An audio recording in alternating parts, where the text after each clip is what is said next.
Hello. It is another episode of Write Once, Read Many. And as you can tell by the screams, it is still Arc 26.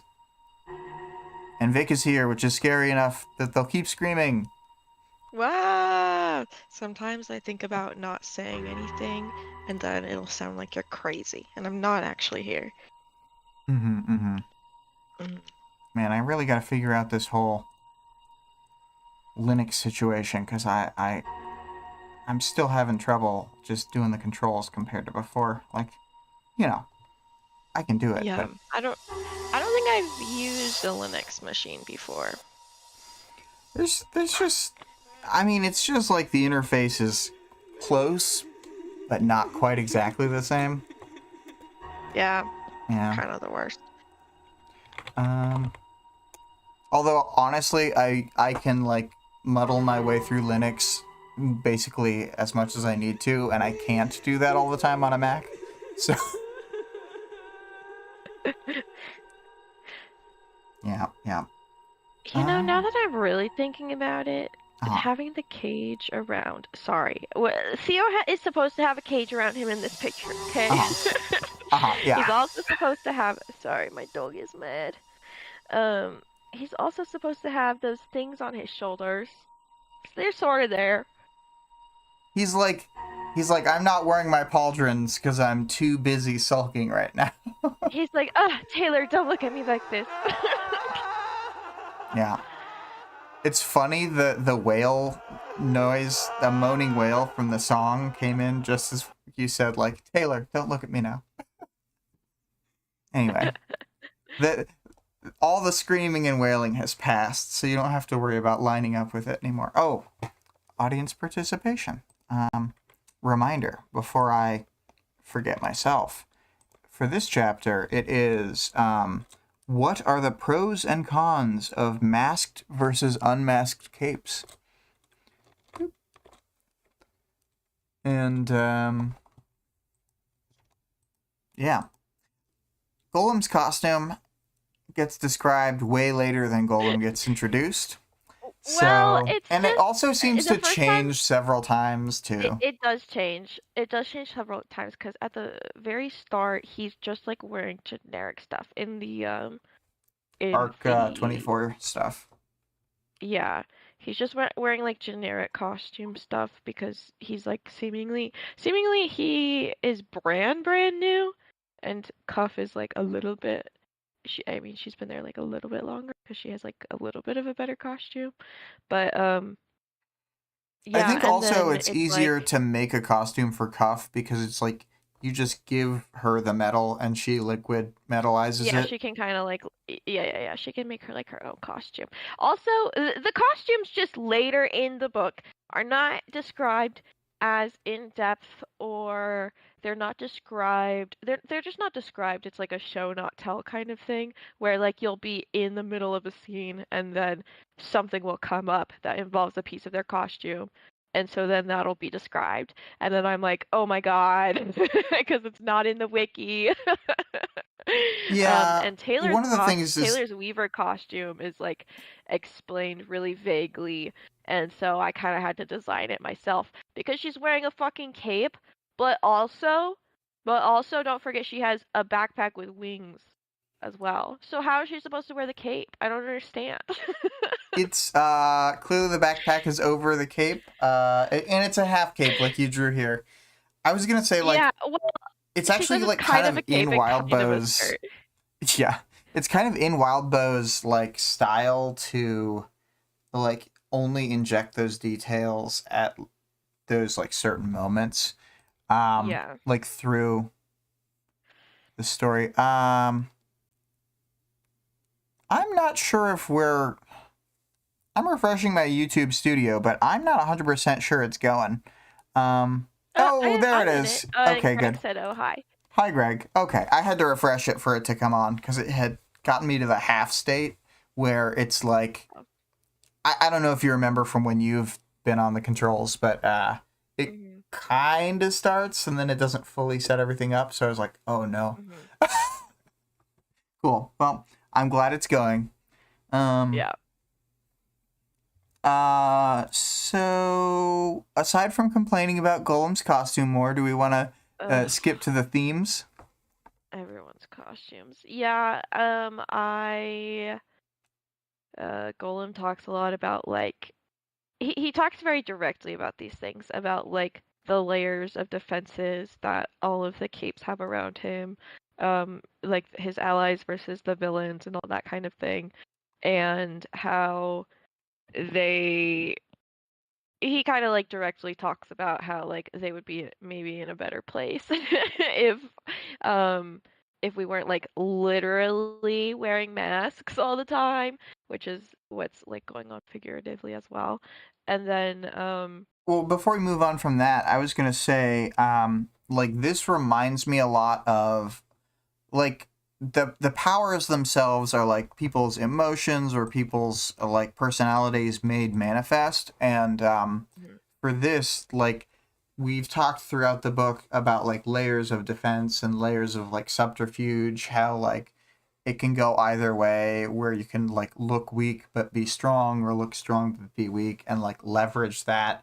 And then this is just the emotional like equivalent, and it's, I guess, the removal of the like layer of story that the powers represent, and going back to the basics of like the emotions themselves rather than the representations of the emotions.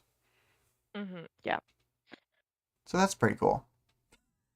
yeah, yeah. And then he also talks about like he really separates cape identity and civilian identity chapters really like you'll even when he's talking about Taylor, there's this part where because he's like fucking mad at Weaver or whatever, and then he has like a sweet moment with her, and then he like says like Weaver, no, Taylor, because he can't even.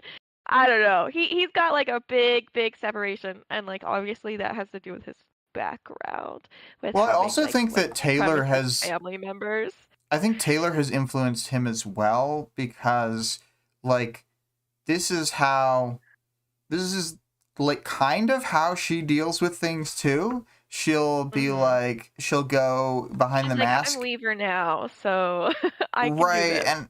and it's like she doesn't usually think of it in as explicit a terms, but it's like all those parts earlier in the book where like it wasn't even the person putting on their costume, where she would switch their name to their cape name. It was like her putting on her own mask is what would Hmm. change how she's like thinking of them mentally. Hmm. Yeah. But yes, cape Yeah, identity versus civilian identity, and then yeah, and then I didn't really know how to say this, but like making decisions for the greater good, because there's like all that shit with Dinah, and you know they're like directly seeing the numbers pertaining to the end of the world. mm-hmm. And so, I mean, that's something that Taylor goes through a lot. And like Theo is only been, well, I mean, as long as Taylor, but he's been dealing with it the last 2 years as well. My God, just like everything, I'm now seeing more parallels with Metal Gear Solid 2 than I did before, where I'm like, Golem's kind of like Raiden. This is like the super soldier training program thing that they tried to do by VRing him. I mean, I know it's a different circumstance, but it feels like Golem was molded into Taylor too. Yeah, for real. They Because definitely have a lot of similarities. it's like his natural state, like the stuff that's coming from him is so different, but then it just keeps being tinged over and over again with these ways that Hmm. he's now like her. Hmm. Yeah. Yeah. All right. Looks like you're ready to get in. Okay, all right. So we start out, and Theo's having a hard time. Mm-hmm. As always. He's like staring at this wall that's been spiked through, and like apparently Nilbog's body was on before he got torn down by his minions, I guess, or by the Slaughterhouse 9? I don't know. By the Slaughterhouse 9, I think, because they like take him Okay. with them. But it's Yeah. like Okay. Grody, and I for a second you can like feel sorry. Like there's sort of a, oh no, the guy got mangled or whatever. But then you remember it's like this guy is like pretty bad. He killed a whole town worth of people, and then did like 20 or 30 years of some real freak show shit. I think it was like 20 years, Yeah. but still. Yeah. He shouldn't have been left alone that long. Yeah. Yeah. um, but Theo figures that this, like, looking at this is better than looking down and possibly seeing Aster's body sad, or even worse, crying in front of his teammates. Oof. He's like that's not what men do, and it's like clearly some shit from his dad. You know what I mean? Yeah, I mean that's probably the basis for it. But if you remember how Taylor reacted when they were in the Pendragon a few chapters ago, she was like, Oh yeah, she's terrible. well, she's thinking about him, and um, she's like, I'm not sure if I have full confidence in him right now. And then she's uh, like trying to both talk him up and make other people have more confidence in him. And then he jumps at the ramp closing, and she's like, "Dear God, I hope no one else Oh saw my that." God. I know. She like so strongly associates having like being able to contain your emotions or whatever as like being able to handle whatever the battle that they're going into. And like that's why she's like so mean to Cuff all the time. Because Cuff kind of just like wears her emotions out open. And like I know she like had like a pretty bad reaction. Which scene was that? When they're like raiding the topsy turvy guy or whatever. Yeah, Um and like that inhibited them or whatever. But like she always pulls it together if you really need her to, right? yeah. She basically always pulls through. Um, Yeah. So I think but it's like a little unfair to be like it's just because somebody's like having a hard time dealing with this that like Theo's not gonna pull through. And I feel like Theo pulls through. I know he doesn't like kill Jack this chapter, but he does a pretty good job. I think that that from Taylor's perspective, it even seems more, there's like a nuance to it where like on some level she's becoming uncertain of him, but it's Hmm. more strongly implied to me that she is weighing the social dynamics of how she thinks the others will view him, and she thinks Hmm. that they will think it's a She bigger thinks deal that than yeah. she does. Yeah. She thinks that him not showing the confidence is like a detriment to The team. everybody's Yeah. ability to keep it together, and then that they're all gonna like not feel confident about these battles and die. Which is like a little bit true. Yeah. And I mean It like kind of just depends on the people, but like I think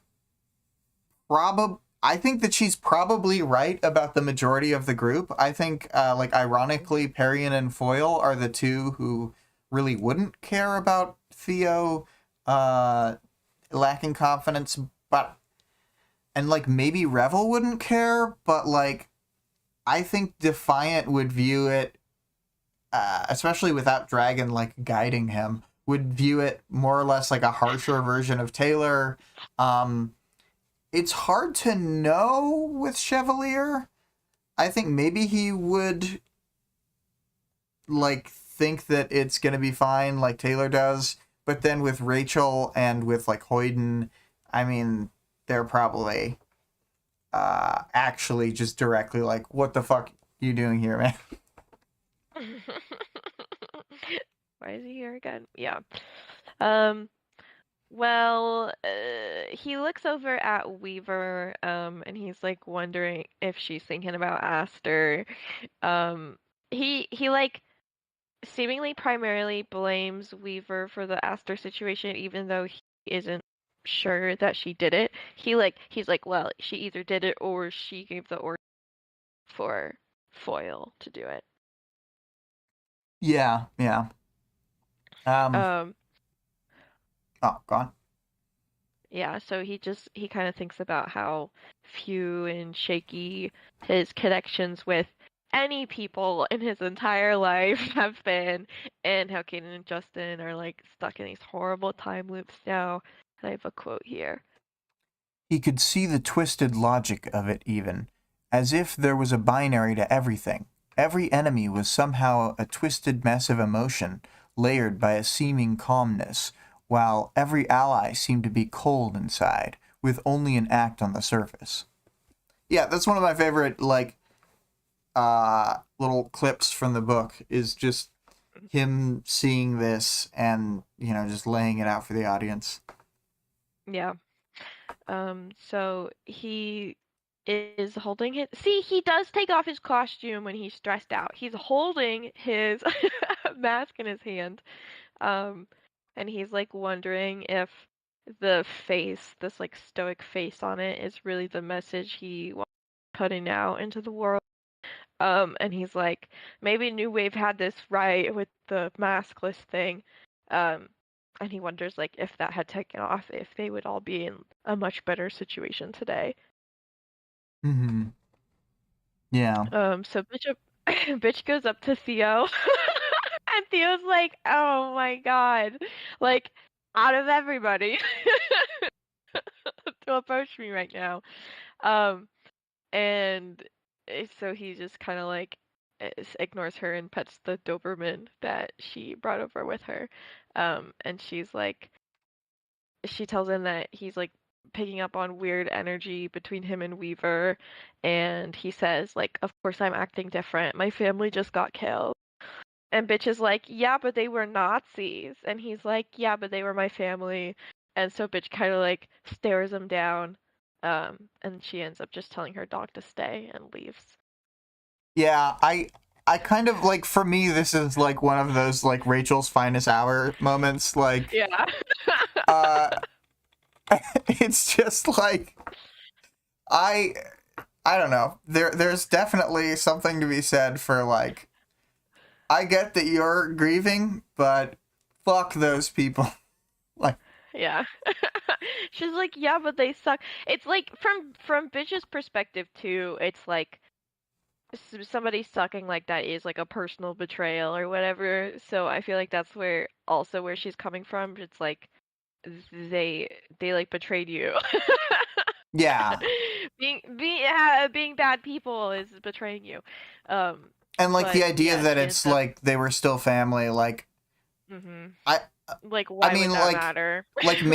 maybe you could word it in a way that's gonna get through to her, but He like just was not in the mood for that. if you're like, they're my Nakama XD, then maybe she could someday come to an understanding, They're because my pack. she does have like a found family of people at this point, with like, what's her name, wow, I should know her name. The minion who is like important, but I'm like Taylor and Victoria, where I am racist against non-capes. I don't remember non-cave names. I feel like it's like Cassie. Marley. Huh? It's Cassie. Cassie. Yeah, so Cassie and like all these other people are like her found family, but like just the direct like they were my family doesn't really track for her. Like, who are the Yeah, families yeah. she knows? She knows like, about Aisha's parents. She knows about her own parents. She knows about Tattletale's parents. Like, great examples. Love Yeah, family. and he's saying they're my family, and this isn't even like his direct family. These are just like random people. Like Yeah. Caden's his ex stepmom. So like that is like kind of what he's saying. What he means is these are the only people who like ever gave me anything in my life. Um, and then but obviously like yeah, he's just not in the place to like explain that right now. And also Mm-hmm. Rachel would be like, "Yeah, but they suck." Yeah. Yeah. But Who were yeah, buttholes, weren't you they? know, Purity and her gang? The Nazis? saying I just love buttholes that the is like last part is like so crazy. the Nazis. And he's like, technically white supremacists. I think that might be Oh, also part of why she's just like still glaring at him. It's like, this is fuck Theo's off with most that. problematic hour. But like, was Theo upset when Kaiser died? Um, I want to say no. I think he cares about Caden and then, like, to a certain extent, Justin. But, like, when I think about it, it's like, how could you have any human connection with Night and Fog? They were, like, totally inhuman, like, Yeah, that's clockwork true. They didn't. machines. um, yeah, I don't know. They were kind of, yeah, like even in like the mundanity of their actions, it was they were all freaky. Yeah, and they like, I mean, they didn't actually go through with it, but Justin was perfectly willing to torture him in any Yeah. way possible that they thought might give him powers. Yeah. Yeah. Like he should really only be upset about Kaden. Yeah, like the fact that he didn't do it is just that he didn't get the chance. Yeah. Um yeah. So, but bitch, even though these guys are buttholes, she still leaves a dog with him, which is very sweet. And he like goes and looks over at Weaver, and he sees that she has had a puppy dropped off as well, and Weaver just shrugs. And this is where he does the no Taylor thing Mm-hmm. specifically because this is like a good moment, and he likes this moment, and he like can't reckon with Weaver right now, I guess. Um Mm-hmm. yeah, so Defiant announces that they're pretty much ready for portaling and everybody gathers around. And luckily Weaver caught all of who the like which groups of the Slaughterhouse Nine went to which locations. So they'll have to send people in batches to allow the portal to charge up between uses. And Weaver says that they shouldn't split up at all, and they should all head after Jack and let the local teams or call in favors to get the other groups addressed. And this is like a big deal because one of the attacks is on Houston, and all the Houston team is here. um, so Chevalier ends up agreeing, and Weaver compromises, to so people aren't upset, by asking Defiant to grab some Tinker Tech and go defend Houston, which I was really surprised Defiant agreed to this, because like the Slaughterhouse Nine is his thing, but also he's kind of grieving right now, so I don't know. Yeah, I don't know. He's letting Taylor call a lot of the shots though, overall. Um, Yeah. and I think that uh it makes sense that he can do this, and it makes sense as a compromise.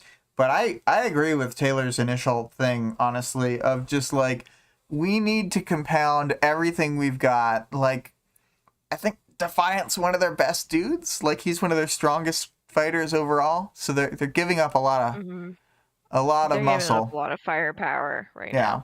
now. Um, yeah, especially with his nano thorns or whatever. Mm-hmm.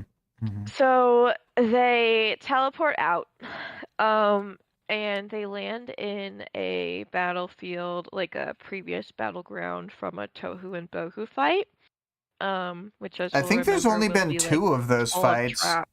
But this is where Oh, really? this is where Where Annex Annex died, died. probably. Yeah.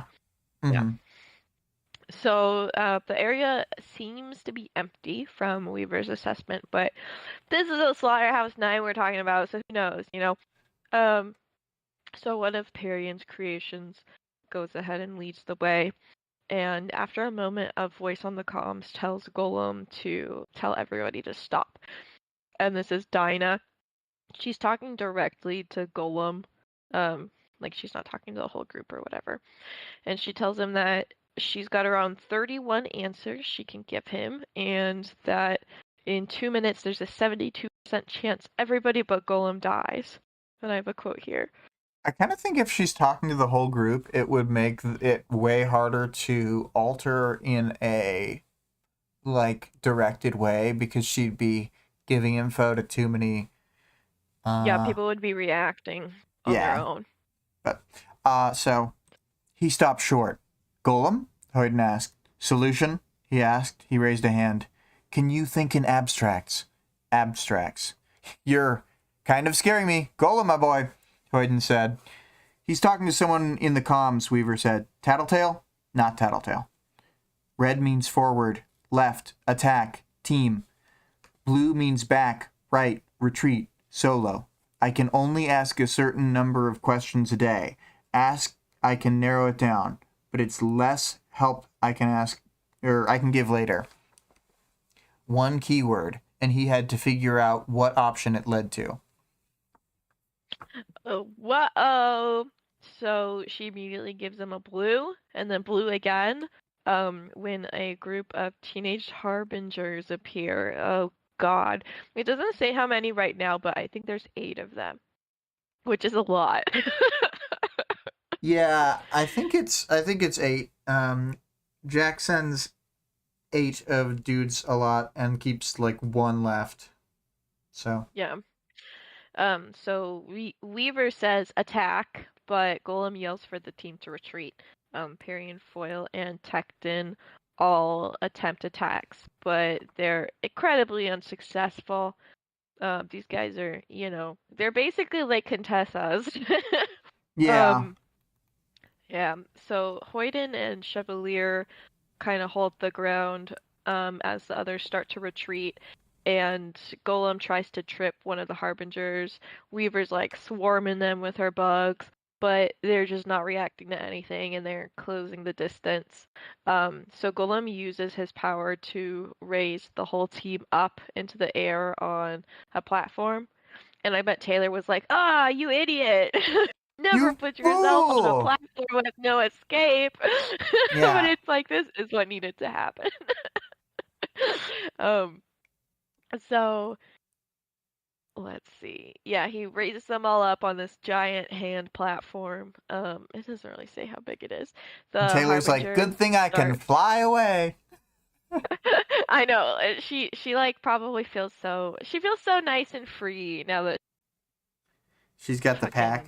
wings. Yeah, her flight back. Never worries about being stuck on rooftops again. Um, that was actually her trigger event. That was actually her second trigger event was when she was on the rooftop Yeah, it and turns out and lost she her didn't have a trap. double trigger event, and we didn't write it into the book that anyone received the effects of it, but definitely No, she happened. was just she just forgot about it. Okay. Um, but yeah, so they're all on this big platform that he's raising up, but the Harbingers are like climbing the nearby buildings and just parkour themselves onto the platform. So, oh, now we're all stuck in this platform. Um, There's 2 things I want. which One is the worm anime scene of this so that I can watch them parkouring, but then 2, I want to put the Andy sound clip from The Office yelling, parkour! Parkour! Over every like yeah, 2 seconds of them leaping up. y- yeah, they are like funny because they have like this like silly goth cloaks on, and then they're also like teenage boys, and they also have like hodgepodges of weapons. They'll just like grab whatever's nearby, I guess to be more intimidating. Yeah, and um, like I will say they come across, at least in the audiobook, as like really like creepy slash haunting because they're like mhm. so they're like uh seemingly very emotionless and also very like quiet in their speech. Yeah, and that they're like like playing a game with all of these people because like they could have just like killed them right when they came in. Um, so it's like, oh my God, like they could kill us out of the. Um, Right. yeah. So let's see. The Harbingers throw themselves onto the platform, and then Dinah's like, Blue! And Gold, well, there's nowhere to go. Um, so Revel and Chevalier are trying to hold their ground, but the Harbingers stab Chevalier's good eye right through his slotted mask. What an idiot. Um, Damn it, now I've and been then stabbed in both eyes. It's so sad. And then another harbinger comes up to Golem and shatters one of the lenses of his mask with his hammer. And I have a quote here.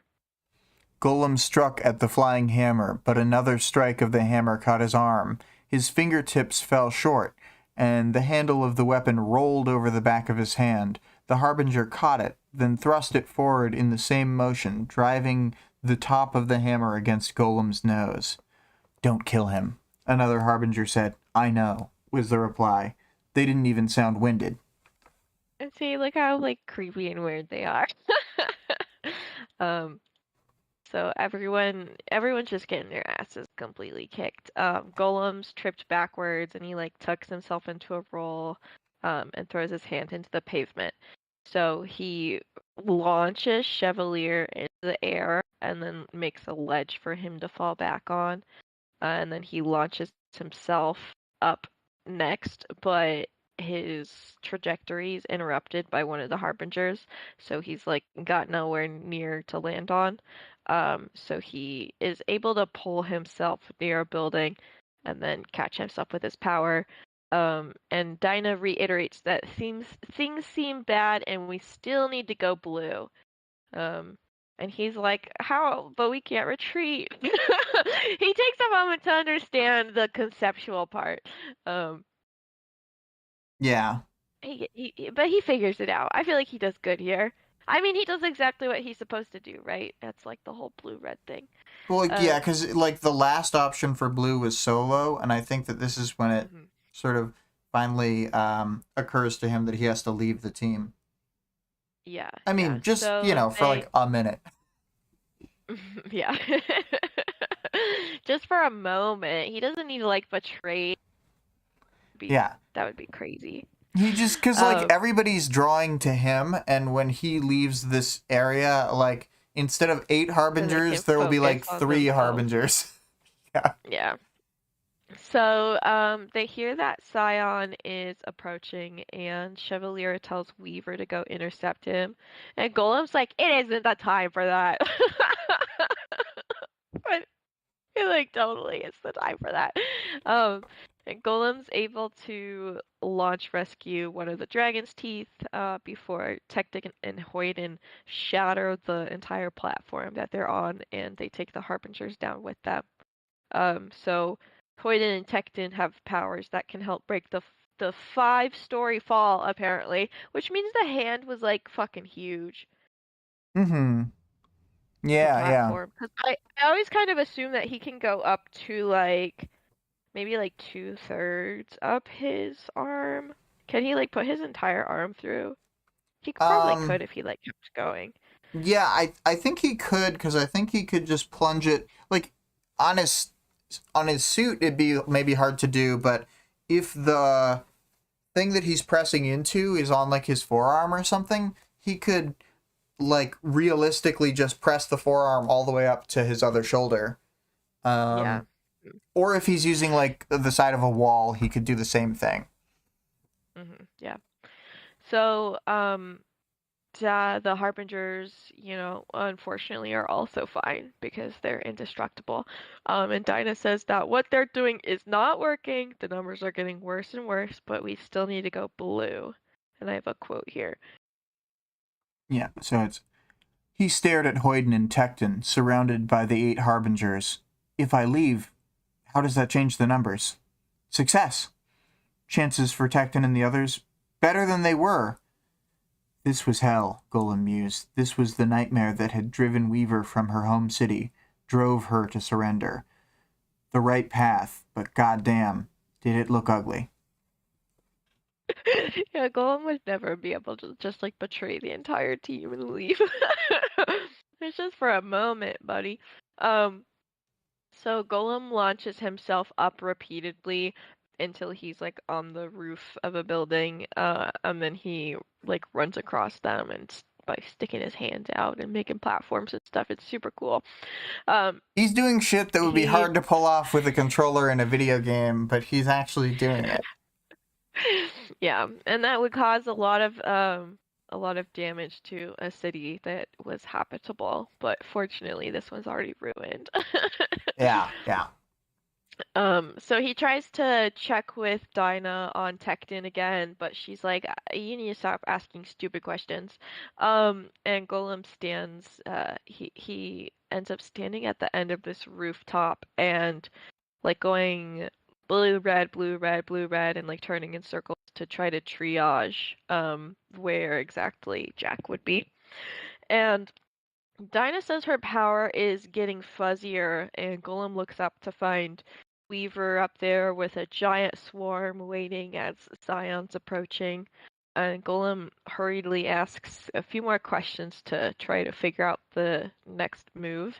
And he realizes the answer is group, but not for him to go back to Tecton. So he ends up calling Tattletale on the comms and tells her to call in the big guns. And they're like, you want to break quarantine? And he's like, yeah, let's break quarantine. Yeah. But luckily this has like a good effect on I think Dinah says it goes up 20% from this, Yeah, which is like stupendous, seeing as which is huge. it had dropped, I think, to single digits. So if you increase by 20%, they're like somewhere just under 30%. So that's pretty good. Yeah. And I just came to my own decision that this is because this is what leads to them opening up the well, oh my gosh, what's it called? Is this what leads to them opening up the prison? Or is that not No, until no. That's morning? yeah. Okay. Um Um I think I'm not sure if they I'm not sure which sort of quote unquote big guns show up to this situation, but I do think that they clean up the other two situations with like Mordnog goes to Houston or whatever. oh Uh yeah. and because and then not this chapter, but next chapter, they will also use Contessa and the Number Man again. So Mm-hmm. I think that's Okay. the quarantine break. Those are the big guns. So Golem ends up heading in Jack's direction solo. He reaches a building that's all like smoky from powers. Yeah, poisonous gas, whatever. And a bunch of people under Psychosoma's effect start crawling out at him. But luckily he's able to trick them into falling into a trap, and Dinah points him in the direction of Jack. And then Jack emerged. We should change to the Jack art. Oh yes.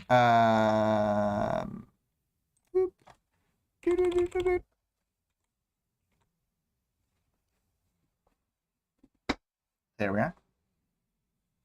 Perfect. Yeah, Jack comes out and he sucks. Okay. I do like this scene. Like Golem's just like, stop talking.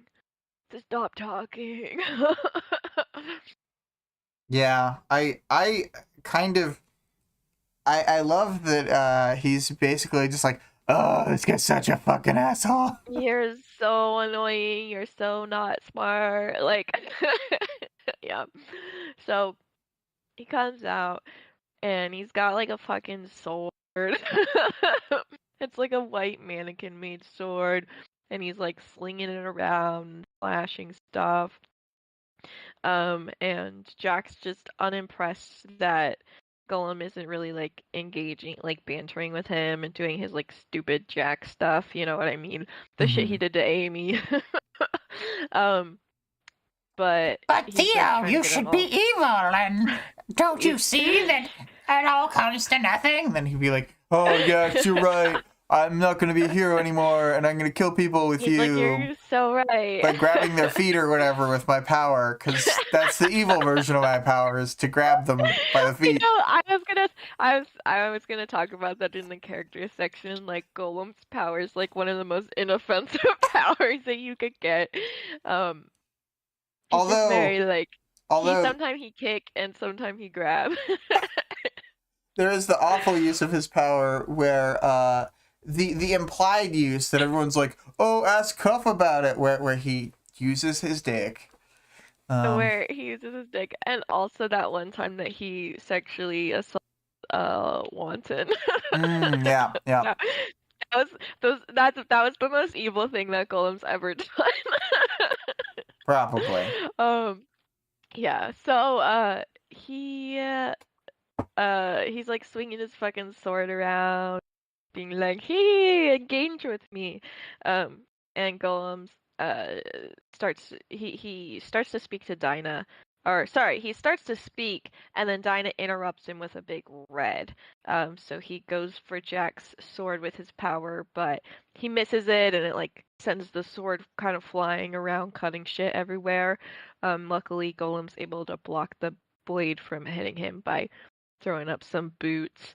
Um, and then another slash, and Jack is able to cut off a big chunk of Golem's shoulder armor, which Golem launches at Jack, and it's like not gonna hit him or whatever, so then he juts like hands out of the metal so that it clips him.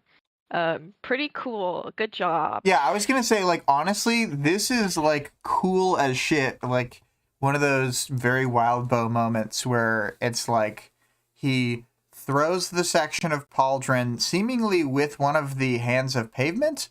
Yeah. And then after doing that, like it's like when he first does the like hand to push himself, second hand to launch a second time. Like it's he alters the shape of it, then alters the shape of it a second time to like Yeah. grab And out at makes him. it bigger, yeah, and heavier and stuff. So, yeah, so then Jack he kind of draws his sword back, but instead of attacking, he just starts laughing, and he's looking at something behind Golem, and Golem glances over his shoulder and sees Weaver retreating from where Scion was, who's no longer golden, but instead grayscale, because he's in a gray boy tie bubble. Oh my god. Um, so when he looks back to Jack, Jack is like kind of retreating, and he's like, "You're so boring. All I care about is that Scion thing now." And so he strikes the like fake building behind him to reveal a big hook wolf, and he mounts it, and he's like, "I'll just have to kill you now, Theo."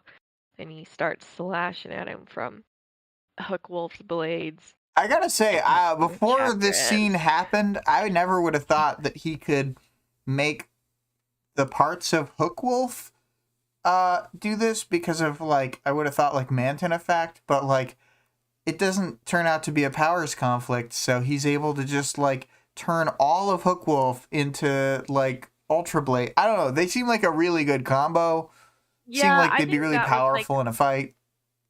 I kind of thought that was like the main reason that Hook Wolf was the one that Jack ended up grabbing before they left town or whatever, Hmm. because it was just like too good of a powers combo for him to give Yeah. up. True. True. But Um. yeah, so it basically makes him indestructible because he's just got blades everywhere and can stab, stab, stab, stab, stab until everyone's dead. Yeah. Yeah. Um. Let's switch to a less grody face. We're gonna. Oh, you don't like his Johnny Depp face? Well, I like his face as much as I like Johnny Depp's face. Um. Here's here's his like older, like generic ass costume or whatever. Mm-hmm. Mm-hmm. And this is when they didn't let Annex sit by them.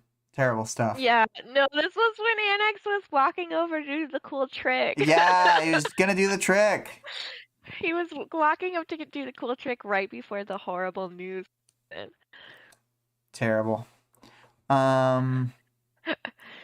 Well, You can't say it what with do we have sadness. to say? Some final chapter thoughts before we move on to the other sections. Um, this is part one of the chapter. Is this like a, would you consider this two chapters, or would you just consider this one chapter published in two parts? Well, I feel like it's kind of one it's chapter. kind of one chapter, but the thing That's is, the thing about it is that Wildbow meant to write it as, I know this is like outside knowledge we wouldn't necessarily have, but he meant to write it as one chapter. Then he got to the point at which he ends the chapter, and he's like, "There's so much left. There's so much left. I can't possibly make this as one chapter." yeah. But then he was like, but then I'll be breaking my rules of like interludes, who like gets them and when. Um, And this is already basically Theo's second interlude. right. But he considers it fair game to do another interlude if someone has had a major change in their life between the 2 Yeah, points. Um, that's true. and so the way, I don't know if this was just to make the chapter work or to specifically reconcile that, but the next chapter starts with Theo. It's not like Theo's having a flashback. It's like the chapter is flashing the audience back to Theo living his life in the interim between the time skip of Arc 25. Hmm. So, like, it comes off feeling like two distinct chapters because of that. Um, but it is very one chaptery. It's just like long. Hmm. So, Yeah, that's what I was saying. I feel like it's kind of just one chapter split up. So this is like, well, and I had that's asked kind of you why I if you wanted to had do like wanted to one big do. golem art or whatever. Yeah. That's why I had asked you if you wanted to do it in one go or as two separate. I think it would have just been too long. That's We would have talked. yeah. No. We would have talked so much. And I totally agree with you that it it would have been a lot to chew on. This lets us sort of go back and talk about stuff that we might not if it had been the whole thing. Um, Yeah, but yeah. I But other really than that, I like love the opening of this chapter. hmm Before they like leave the pocket dimension or whatever. Um, that part's really good. Yeah. And we didn't really do the thing that I had talked about where we would talk about We Aster. can talk. We can talk more about Aster's death. Aster died. I Really, agree really with what sad you said died. to me that like she's more or less like a non-character. She's like Yeah, she just doesn't have. she's She's just a baby her right main now. trait is baby. And even if she's like 2 years old now or 2.5 or whatever, her main trait Yeah, remains baby. like in that scene or whatever, where Caden's like talking to her, and Caden and the baby's crying. Aster's crying. It's like she doesn't even. All she does is cry, and that's it. And then it seems like Caden like tries to throw her out a window, but baby doesn't seem to do anything herself. Yeah. And it sounds like she's like at the point where she can walk, Hmm. but you know, uh she's definitely a little toddler, a little child, and It's sad that Taylor was forced to kill her. it's also like I kind of do feel like the like Caden and Justin and whoever should have left North America like wholesale. Mm, And I don't know yeah. if that would have gotten them away from the Dodge devices, but I kind of think it might have. A lot of powers like kind of peter out at the continent scale. Um, Hmm. we don't know. like, I guess we do know that they can cross all of North America, but, like, for all we know, Dodge had already, like, installed, like, nodes, however distantly throughout the country. Mm-hmm. Because we don't know Yeah. how the technology works at all. But yeah, I just feel like they should have done more to try to not get got, given the extent of the things that could happen to them and did happen to them. Mm-hmm. Maybe we should have tried to get Aster powers instead of Theo. Hmm. Yeah. Uncontrollable Crusader would have baby been like, powers. let's just set Aster on fire and see what happens. Leave Aster out in the sun. Her mom got powers by getting a sunburn. Oh god. And then it turns out Aster just gets melanoma. It's terrible. It's terrible. Worst fate. And then I shot Aster. And then Taylor would have to shoot her. Yeah. Well, it's weird because I feel like it's like this pivotal moment, but that I don't have anything to say about it. And I've had like, you know, the week leading up to the previous chapter and this week to like think about it, and it's just like, as grim as Yeah, it is, what else would it's hard, be but done? like, yeah. Like, what else would you have done? It obviously was like a better decision than like leaving her in the hands of the slaughterhouse line for even like 2 more minutes. Like the amount of damage that those motherfuckers can do, that's worse than death. Yeah, I feel like it's just like the thing to do. Yeah. There's this one cape in Ward, Vomit, where like they don't ever directly confront him in battle, but whenever he's brought up, it's like being hit by him would be like awful. Like he changes out part of a human for like animal parts basically, and like sort of morphs both halves into like hybrid animals, and then like then like on top of that they learn like as a battle's about to start where he's at, they're like, we thought that he had to touch you to use his power, but he does not need to touch you. It is a ranged power. Everyone's like, oh fuck. And I always just think whenever they're seeing him, like, you've got to snipe this motherfucker. Yeah. Kill him at all costs. There are just some of these capes where it's just like, they gotta go. They got to go.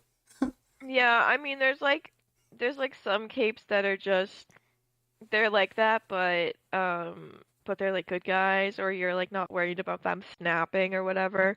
But some of these people are just like out here using their powers. Well, that's what I'm talking about. It's like it's not just the power. Like if Vomit had that power, but had like the demeanor and like tone of Naphtha, I'd be like, that guy's fine. He's a freak, but I love him. He's not going to use his power. But then, you know, given who he is, I'm like, kill him. Yeah. Yeah. Well, I guess we've talked about the Aster thing as much as we're going to. I'm glad that we addressed it in some regard, because I really did feel like I'm like, I guess I just skated past this. I really tried to have something to say, and I had nothing to say. Yeah. Yeah. Yeah, I mean, and then I feel shot like Aster.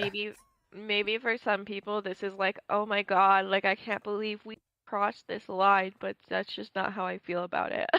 So. Yeah. Other lines made this line not seem that. Yeah. This was kind of best case scenario. So. Oh, real quick, just briefly on arc stuff. I really think that this is like an excellent moment in the like arc plotting. I think that as much as I love the Taylor chapters and the Saint bonus interlude, like really pulling things together, this is really, really high quality stuff. It's like an all-timer interlude, I think, especially if you count the A and B together. It makes I mean, people probably already loved Golem, but it makes people like permanently love Golem, I think. So. Yeah. Characters. Yeah, I just threw the Protectorate and Undersiders in a group because he kind of just briefly assesses each of them. Mm-hmm. But I have to go pee, so you should start talking about that. Oh, I will. So, you know, certain people, it's kind of like Golem says, where there's his teammates who are able to be like cold inside and have like a mask of warmth and stuff on the outside. They're generally handling things pretty well. Like Hoyden is like, that's my city, I need to go back to it about Houston, but agrees that if they're willing to send Defiant with like a boatload of tech, that is enough, and then they'll like dispatch other heroes or, you know, people on their overall alliance through Doormaker portals. But like Hoyden, aside from that moment, is just like back in it, and less so inside the facility because she doesn't have as much of a range power. But like since they got to Ellisburg, Hoyden has been like fighting and killing nonstop. So, you know, keeping it together very well. You know, you got your classics like Chevalier, just so relentless that he I mean, I think he keeps fighting after his second eye gets stabbed out. He's just like, well, Yeah. I'm just here to fight. Yeah. I'm just here to stab things. I mean, can he like still kind of see capes because even though he's like blind, just because Oh, he can like maybe. register their powers or whatever? Because Yeah, like maybe that's how he's able to like stay in the fight. he might not actually need like working retinas and stuff to see But the only for shimmers. caped people. Yeah. He's just gonna be totally blind to civilians. Well, the only non-capes who are here at all are the Dragon's Tooth soldiers. There's only the two of them. Yeah. I know that Taylor says like or the golem says like, oh, those psychosomas might have been like homeless people, but like you can't be homeless in the post-destruction LA. Like it's too dangerous to even be in the Yeah. area. Like you'll just fall through a pit trap or something. Yeah. It's not realistic. Yeah. But the only person I talked about while you were away was Hoyden. Other than the outburst about needing to go back to Houston, keeping it together very well for all the killing that's going on. Yeah. And we briefly touch on like Perion and Foil. Golem accurately assesses that they might, out of everyone there, be the most sympathetic to him. But that he still can't like outwardly show anything because the others would judge him, which I think he's generally right, except that I think that Tecton, Revel, and Chevalier would be a lot less judgy of him. I think that he's like most yeah, I agree. I think that like Tecton is like a normal guy with normal emotions, it seems like. Yeah. Like he just has like a lot better gauge of I don't know. He doesn't get all bent out of shape because Cuff is like a little bit sensitive, you know what I mean? He's just like, yeah, but we gotta move on. One of the things about it though is that I think he's like the only people he seems to have like a super good read on are Perion, Foil, and Weaver, and like the rest of them, like all the heroes and Rachel, like he doesn't seem to have a good like read on them, even though he theoretically should know Tecton pretty well and stuff. Yeah, I think he just is kind of getting in his own way because of his like lack of healthy emotional attachments at any point in his life.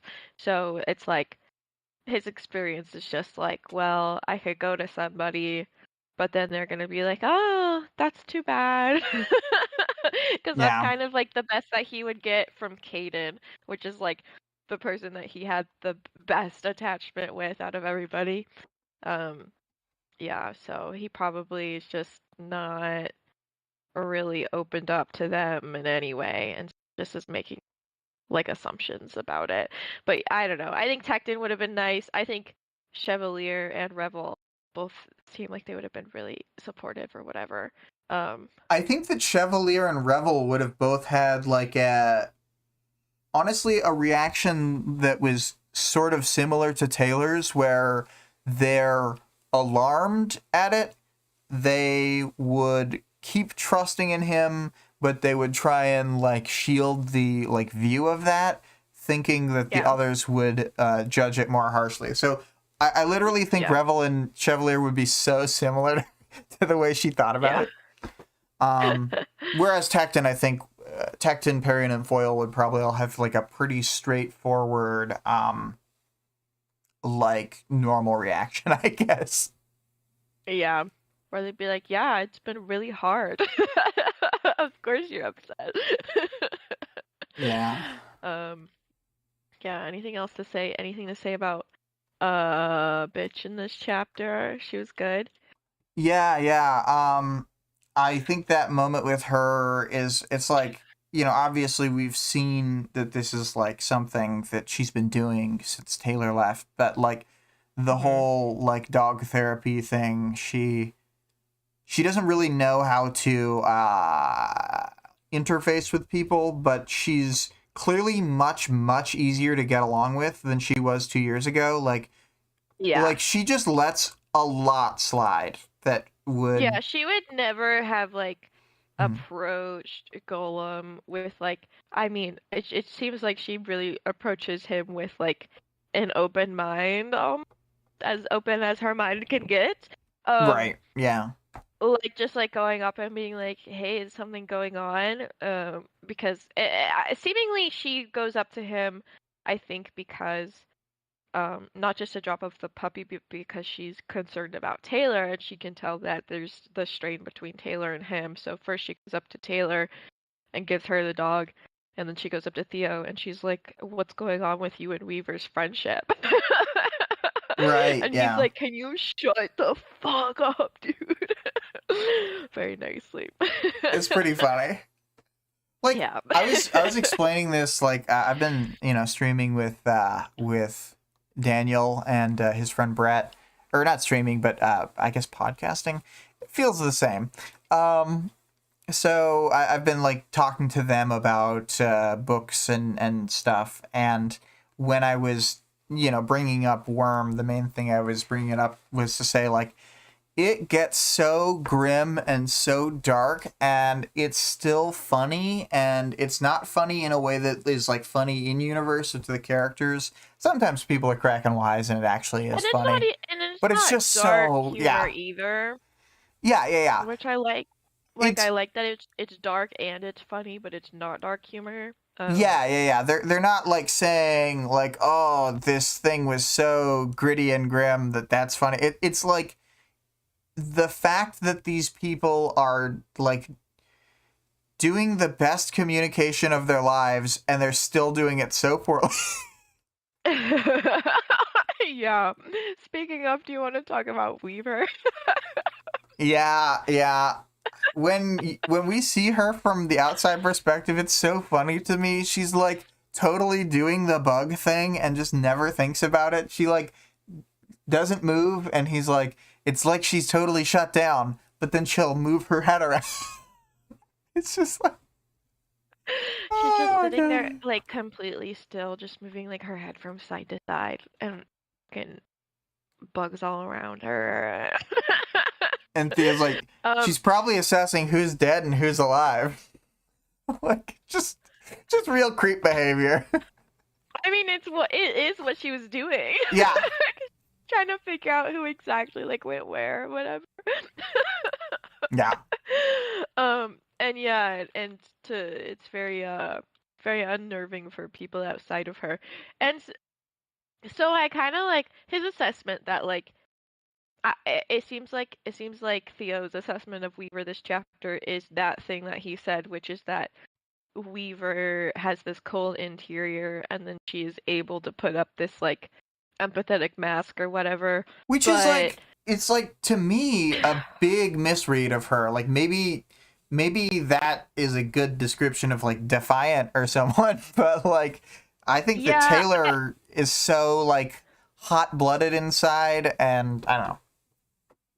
yeah, I think that that's true, and I don't think that like Taylor's empathy is inauthentic, but I do think that I think that this is more of like Theo's disconnect between Taylor and Weaver, which is that that is how Weaver acts, which is the cold, and then and then if she's required to be empathetic, then she will.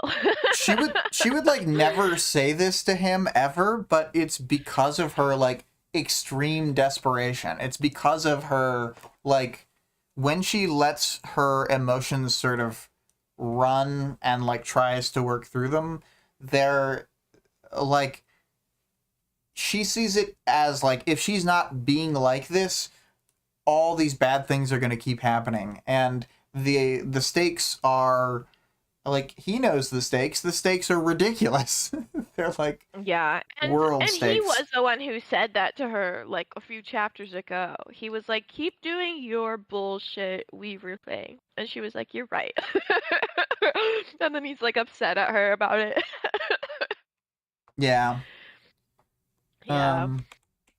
And I don't know. It's always good when we get to see her from the outside, but when I mean, regardless of how they think about it, like Theo is like her acolyte, like her disciple Hmm. directly, like more so Hmm. than like Brian taught her to fight or whatever, but she has been training him to fight for like a year and a half straight. Yeah, Like, Brian taught her to fight, but he really all he like he just did like a little bit of the basics, and then like they obviously had experience in battle together. Yeah, I like think that they Taylor's been did way, spar way more more involved. between things, but only until the Leviathan thing. So it's like a Yeah. couple weeks where they were like sparring, and she basically does think about his ideology of fighting throughout like until the time skip, and then it sort of is faded because it's so a part of how she operates anyway that she doesn't think and Yeah, attribute I it. think she kind of has her own style now that Yeah, she works off of, and that's like yeah. what she's taught Theo.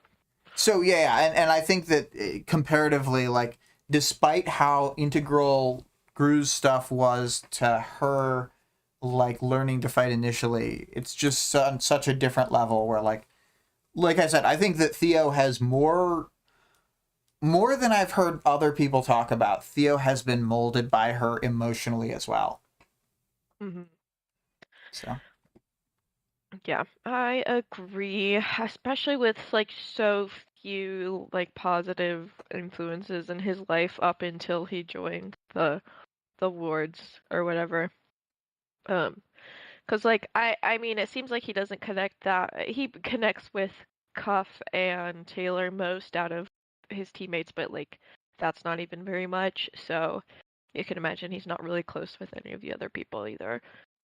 yeah, I think that we get a good one of the things I'm really glad these chapters got split into two, and that it wasn't just a straightforward chapter, and that there's like the element of seeing back during the time skip, seeing Theo talk to not only his foster parents but also like Tecton, is that we get to see. I mean, spoilers for next week. We get to see Theo directly confront the idea that he has feelings for Taylor, and he's saying like, "No, I don't. Like, maybe I do. I don't know." And so he's a little wishy washy on it. Um, Yeah. but I think it's like honestly feels closest to yes, I do, but I don't want to. Um, but Yeah, I think that it's like feels like I mean we'll talk about it next week or whatever. yeah, I won't start talking about it. we can't go that far But down a rabbit hole. It's just like the first thing I thought of is when you were saying that is that that will get directly addressed. Yeah. Yeah. Yeah. All right. What do we need to say about Jack? I Ugh. don't. What a This guy is tabula rasa. um, Jack, I just like, I basically am on Golem's page where I'm like, this guy's so dumb and he thinks he's so smart and he's so annoying because he does have like Yeah. the power to kill people, but he's still dumb and like Yeah. such a fucking prick. Yeah. And he's like the like end part where he's like, Theo, you're not interesting to me anymore. It's like, oh my god. How old are you? Yeah, I mean, he kind of, I don't know if he's just like, it almost feels like he's bluffing, saying he's not interested in Theo anymore, because it's like he put in so much work and he got some things out of it, but like honestly, it doesn't feel like this was a fulfilling endeavor for him. Despite everything that Yeah. he's done, like it still feels like, say, Brockton Bay was a better little adventure for him, and that Yeah. he's put so much into this. He like skipped a couple years of stuff, so like, and maybe he can have like a, oh, they'll be more surprised when I'm back. But I think if he really reflects, he's like, oh, I fucking wasted my time on this bad idea. Ah, so that's why it's almost hard to believe that he's like willing to give this up now, that he's like willing to like just kill Theo wholesale, because it's like maybe he sees Weaver as like he'll get more out of Weaver or something, but it's just like he's done so much and he basically blew his wad, and you know. Yeah, I mean, I think he is like trying to make Theo feel bad. Like you're not. This isn't even important to me. This isn't even a priority to me. I don't even This is care. like just a game, and you like spent the last 2 years like fucking working towards this. That's so cringe. It's so funny that Yeah, that I see it as just like like such a both. baseline bully. Yeah, like he might be doing that, but at the same time he's thinking like, oh, I fucking wasted my time. I'm an idiot. I don't know. Yeah. Maybe he never has like a self-reflective thought like that, but I do feel like Yeah. there's just a certain aspect of like maybe he did freeze Scion, but he already thought Scion was a boring concept. So Yeah, but now he's for rogues and he used to be gold and now he's gray. It's got his crazy. ass. I also like putting Jack aside for a moment, and maybe this is a powers, knowledge, and world building, but do you think that there was like a moment where Dr. Mother's looking at a screen of him getting Greyboyed, and she like, ladies and gentlemen, we got him. Oh my god. Yeah. Ah. Oh, Dr. Mother. Yeah, but she says it with like a French accent or Yeah. But I did feel like there is like a theoretical like, do we just do it? Do we get him? Yeah. Did we get him? Yeah. Theo does say, I did not say in my write-up, I just said he's inside of a Grey Boy time bubble. Mm-hmm. I didn't say anything about trapped. Theo thinks trapped. Yeah. Yeah. I really did like that moment that you had sort of called out where he says, what is it? More immediate things to focus on. Yeah. It was like, no. I mean, in the end, he was right. Yeah. I mean, I understand where he was coming from, but also like Chevalier's the one. I really think it's just because it was Taylor. He's just like mad at Taylor right now. Yeah. If Even though it wasn't somebody even else had gone up, like Chevalier tells her to go. if Chevalier tells her to do it, exactly. She's not like trying to leave the battle, and she's probably still fighting. She's like legit, probably still True. fighting on the ground with the That's true. bugs. She probably is still using her bugs. Because it's like there's a whole chapter where she's fighting Nilbog people the entire time, and she does not bother to stop and think about it once. She's just like, yeah, I was looking at a screen. I felt anxious. Yeah. Oh my god, Taylor. All right. I don't care about Jack. He sucks. He sucks. He sucks. Let's talk about Theo. Yes. Theo's a little emotionally undeveloped mess. We see like this chapter how like scared he is to be emotionally vulnerable with literally anybody on his team. Like literally goes through them one by one.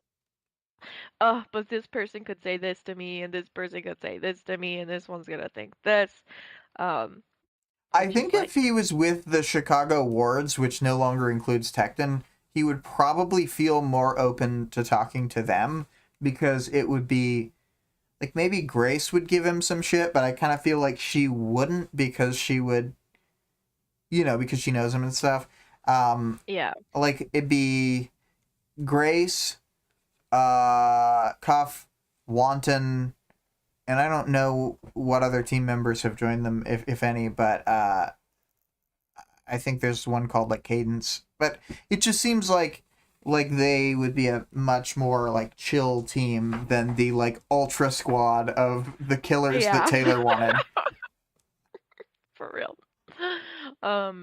Yeah, he might have done better in one of those situations. And that's what's sad about Theo is it's like he's never in the right situation to get like the emotional support that he needs, like that any person needs, Right. It's not like he needs anything special, but it's like no matter with like his freaking white supremacist family obviously couldn't fulfill any of his emotional needs because they're all freaks. Well, I was gonna say, like, he I gets think his like breadcrumbs from Caden. I think he probably does need special like treatment. He's just getting now worse than regular. Yeah. This is worse and worse. Yeah, so he what else? He talks a lot about like Weaver and having like kind of a poor relationship with Weaver. He says Weaver would think that we're friends, but I don't think I would agree. That's so it's sad. Like, oh, I know, and I'm like, it can only hope and pray that he is like recognizes Taylor as his friend, but I don't know, maybe not.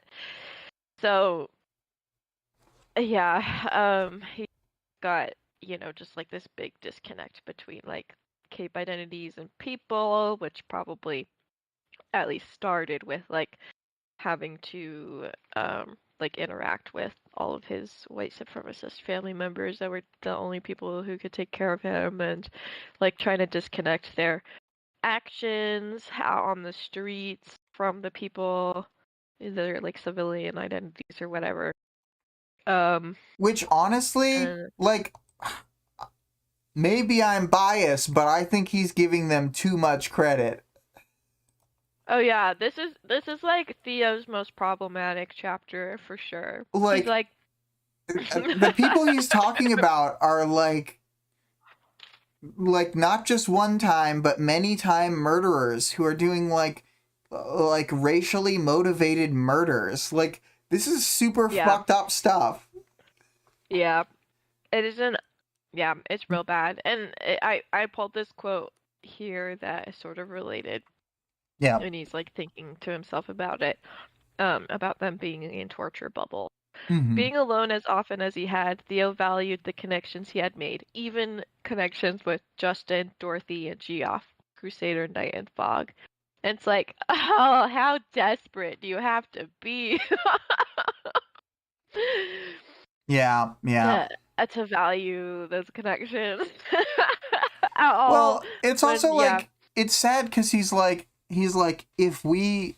if I didn't have powers, if I wasn't important in this way, like, I probably wouldn't have become friends with the Chicago Wards. And it's like, yeah, but if you remove yourself one further step, and if you're like, if I didn't grow up with white supremacists, maybe I'd have normal friends who just like me normally. Exactly. Like maybe I wouldn't have these like emotional blocks or whatever. Maybe people wouldn't be scared of me.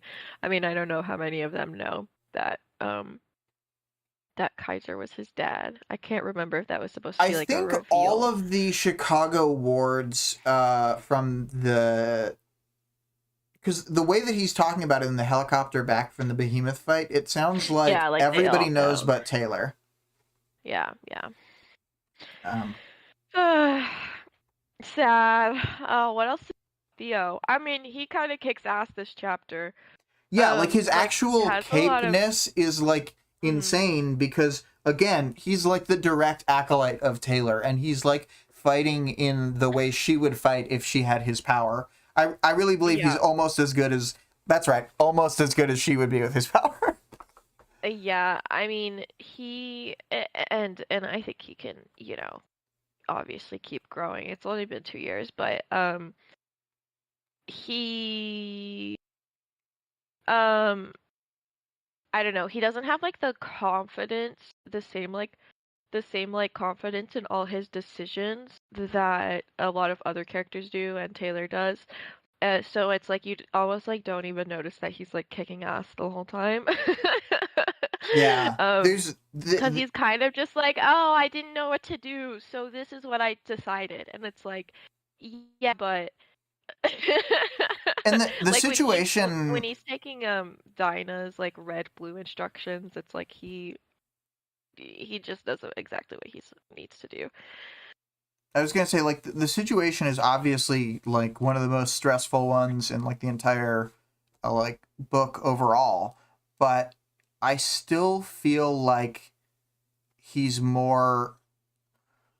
like Taylor is often on edge and thinks like any moment I could die, that kind of thing, and like some really like desperate thoughts, but somehow like my confidence in her is always like higher than my confidence in Theo, and it's not just because of like what they can pull. It's like the way that they're actually thinking Mm-hmm. about the Really situation. thinking about it, yeah. It feels like even when she's completely hopeless, she'll like never be done. Like, I don't know. It's kind of like it's different on a really like niche level, like on a really small scale, and I think it's kind of the strength of the Wildbow writing. Um, Yeah. I wish I was better at describing how the characters feel when you're reading them, but Yeah, I mean, when you're like reading this chapter with Theo, he's like doing pretty good in the fight, but it's just like, oh no, I keep being like, oh no, oh no, oh no. yeah, And I wouldn't like necessarily feel that way with Taylor, um, because I don't know, just because of the way that like she conveys the scene is right. it's just in a lot more like self-confident and like gritty way than how Theo does. Right. And I mean, the main thing I'm sort of struggling with too is that even though I feel this way, I think you could just pull a million examples of her being like, oh no, and stuff. And it still gets very like, sort of, like the word I keep using is desperate, but what I mean is like, it almost feels uncontrolled at some points of just like the fear and everything. Sometimes she's just like freaking out when she doesn't need to be freaking out. Yeah. But Like, she'll I like don't know, like simultaneously reach a state of like sheer animal panic, and I'll still be like, she's got this in hand. mhm. Yeah, yeah. I think that's what it is where like she'll panic. She just takes every situation the exact same with the exact same amount of intensity. So like the intensity that like she had with the Topsy situation, which was Yeah. like rather low stakes. Like I know it had like all these like background stakes or whatever, but the actual fight, like oh my god, and like she goes in to like fighting Mannequin with the same energy. Mm-hmm. Yeah. And I was even thinking of like non-cape situations. Like Oh yeah. it's almost as intense to Like be. conversations with her dad or whatever will be Yeah, yeah. just as I was intense. thinking of the school meeting. Like the school meeting is more painful for Yeah. her than getting picked up by Long later that arc and squeezed half to death. Yeah, Yeah. for real. Um, I think I don't really have much more to say on the characters section. We'll get a second crack at the Theo stuff Yeah, next we'll have week. more to we'll have more to say about his love triangles and all nonsense. Mm-hmm. Mm-hmm. I'll just read this top scoop you've got here for the powers, knowledge, and world building. Just the Yeah. use of his power gave him a sense of the area. Touching the pavement gave him a sense of how all the pavement around him was organized. It had to be folded into itself, folded around, thinned, thickened, bent at right angles. Looking around, he could see how the buildings had been altered. Textures had been removed. Similar material blended into one another. Everything fortified, thickened, weaponized. Yeah. And then Yeah. I wasn't sure if this was a Just separate quote or part of the same thing. it's a separate, but it's the same thing. You can Okay. yeah. Every footfall on a surface concentrated his awareness, informing him of every surface of a matching material in the area. Lightning flashes in his consciousness, showing the landscapes around him. He deliberately stepped on other materials to inform himself on concrete, on brick, on steel, and glass. Yeah, pretty cool, pretty cool. I really liked that our like focus on the use of his power this chapter. This is what I want from like every interlude chapter, to like see exactly like how their power can like expand their view and stuff. The fact that he can feel like all of the surrounding materials through his power and get like a really good view of the battleground, like in a kind of a similar way to Taylor, is awesome. And I feel like it's like in Perion's interlude chapter. I feel like her power should be able to do something similar, but we don't really talk about it. She tries to do stuff like that. Like, she tries to make the tripwires. The problem is that when we're doing Perion's chapter, it's like she hasn't had like after the time skip. I think that she'd be able to like do like higher level stuff, but she's Hmm. still like fucking around with the basics, and I think that she Yeah, just she like gets way she better. doesn't have a good mindset on. She like it's really just pigeonholes herself in her power. Well, because she But thinks to herself like, I can't see through the stuffed animals, and then it's like, but I could perfectly feel the vibrations and know exactly where they are, and I could lay out tripwires, and yeah, it's like there's all this stuff that you're already doing basically. Just put it together. you just yeah, exactly. Yeah, so I liked hearing all that. And he like can also we see Hoyden use her power to reduce an impact fall, and then Tecton's able to use his power to reduce an impact fall, and then also Theo's able to use his power to reduce impact falls because he can absorb into it, like it to slow his descent and then like push himself back out, which is really cool. So yeah, I just like seeing all those power interactions. But yeah, I was gonna say that like Theo's power about like what's that about? Um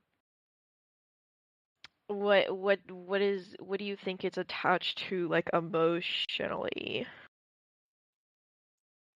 Maybe, maybe the fact that he can like project like with like. It's Hmm. like maybe it's his masking to fit in with the like white supremacists and stuff. That it's like Hmm. he's able to um, interact and match all these different people and like mirror and mask. Um, it could be that. Yeah. I was kind of thinking about like the contrast between Kaiser and his power, where like he almost added like it's his own human element into Kaiser's power, like by the fact that he can only do these projections of like his hands and his feet and his face or whatever. Well, it's also like you said, iterated he's got like the each softest generation. little baby power, kind of. Yeah, because for Allfather, the thing was that he would generate weapons in the air and stuff, and presumably he could like kind of have them rain down on people, maybe. But it's like just directly weapons. He doesn't need to have starting metal. He can just generate it from nothing. But then the next generation, he needs to have the metal to start with, and it's like Allfather, I think, was not as like subtle or as uh Versatile. versatile, maybe. I because I was gonna say, like, I think that he was probably more blunt in his approach, like, to white supremacy, and then Kaiser was this more like kind of like smarmy in a way that's hard to counter, like real oily, real Pariston Hill figure, Hmm. but in support of white supremacy rather than just Pariston Hill's kind of evil in a general sense. Um, Yeah. and Kaiser like manipulated people. So I think the like metal having to grow from other metal thing, like I kind of take that to be like he finds people who are already a little bit in line with his like ideals and then like molds them and like Hmm. he like crenellates the metal out further or whatever. Hmm. And then Yeah, and then Theo's dependent on himself in that he's not like dependent on. I mean, he's dependent on outside sort of, but he's like he has to utilize himself to generate it. he has to utilize himself, and like I say, I hadn't thought of it until like literally this conversation, but I think that like matching materials, the mirroring thing might, I mean, maybe that's Yeah. just coincidental, but I'm already reading into it. Yeah, I mean, it makes sense. It's like, and he's the way that he kind of has to, I don't know, like piece things together in a way. And his Yeah, I don't awareness know. of his surroundings, like maybe Kaiser could Mhm. feel out where there was metal, but probably Allfather Mhm. had no sensing abilities, and then Kaiser has minor sensing abilities, and then he has like Yeah, and then extreme he has. sensing abilities. Yeah, he seemingly can use like any kind of substance, right? Is it Right, just like and maybe just man-made substances? I think that they have to be inorganic. Like I think he could do like Yeah. a petrified wood, but then like a wood would be too close to like alive cells, like even though it's dead. Yeah. Yeah. Um, I was like, well, what if he stuck his hand in a handful of dirt, but then like the dirt would just like crumble when he when yeah, the hand comes out. I do think it would have to be like solid enough because I think he could like project a sand hand, but like the split second he But then it stopped would putting just his power fall. in, it would fall apart. Yeah, I Because I think don't so. think that he has the power to like I don't think he could like harden the material, but like that's why Annex was like a perfect pair for him because you Yeah, could yeah. have Annex like harden the top of the like you could make a sand hand and have him turn it into like a smoothed out semi porous stone. Y- Yeah, having that was like Tekton's greatest move was putting him and himself and Annex and Cuff and Theo all on a team together. Yeah, like their powers are like And are it's crazy like synergistic. literally so much synergy. There's nothing that they couldn't do material wise. There's Hmm. nothing that yeah, it's Yeah, very cool. But R.I.P. Annex. yeah. I think Golem can do. I mean, it might break the structure for some glass, but I think he can even project his hand out of glass and stuff. Mhm. Um, which is pretty dang Man, he cool. could like make a living off of sculptures and stuff. That would be good. Yeah. I just being a rogue would be so just too tempting for me. That's why my worm sona, sorry, my parasona backstory is that I started as a rogue before I got into legal trouble and then I had to join the protectorate. Yeah, yeah. I still am not sure what my character backstory would be. But You might have to join a villain team. maybe. Yeah. Or My character can't do a lot as a solo operator, and by can't do a lot, I mean only normal human stuff. yeah. So, I feel okay. And So a before I little bit of totally forget, parkour. yeah, before I totally forget, uh, the sensory thing, I did think, not just material sensing, but as far as the overall like emotions to powers thing, I thought it was more like, fitting because he did all this work of like closely monitoring like other people's emotions and stuff and like keeping himself out of the way, like a very Jeanette McCurdy style like defense mechanism. So his I got the impression that his like sensory is like he can like, again, the way that Kaiser only deals in metal, and like if the metal represents like the white supremacists and him being able to grow that feeling in him or in them, then Yeah. like for Golem, it's like he can sense any type of personality almost, or he has the ability to, and then he can help them move in a constructive direction rather than wherever they were Yeah. going. Yeah. I think it also just like Mhm. I don't know, it's like he was almost able to like break out of the pattern, like his power kind of broke out of the pattern that that all and Kaiser started in a way because it pertains to like all materials and stuff. Like if Theo has a Mhm. kid, it's not going to be like a metal power, right? I feel like it's Ironic that you grown say past that that. because I was gonna say Oh if he no, had a does kid, the it would other be with kids have a Cuff. metal power? Well, yeah. And then it will be a power for sure. Oh man, what if they just Uh, got Cuff's style power instead? She's just like way more impactful on their lives. oh, well, I feel like man, how would their powers interact? I feel like it would depend on like what the basis of Cuff's power is. Like if it's actually like a metal-based power or you know when freaking what's her Dr. Mother face was explains like the powers. yes, but I was thinking of when Noelle is like eating everybody and then like there's like Yeah. a specific through line that all the powers have. So Yeah, it's yeah, yeah. like Taylor's power isn't actually related to bugs, it's like It's related to related to controlling things. control. Yeah. Yeah. But some of the powers I do think are fundamentally related to the elements. So we would, like Yeah, you yeah, said, I have to agree. know where it's coming from.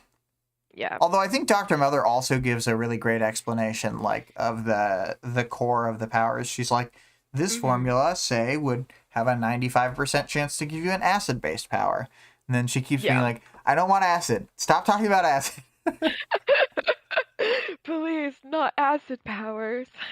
Well, it's not very like heroic. Put your enemy in jail, then help the public to atone I for mean, yeah, having it's not whatever. very versatile at all, and It's also really just it like, kind can of I murder a gross. guy with this acid? Can I do murder or just like constantly do a lot of damage to public buildings, I guess? Well, because it's like Like the only other thing you could do. for a power like that, it doesn't even fit her initial goal of send person to jail. Look, Dr. Mother, she just wishes that she's been thinking about an ass self thing. She's like, this whole conversation, Jamie, all I could think about is what if I spat acid on your face? And I think it would be She's pretty like, lit.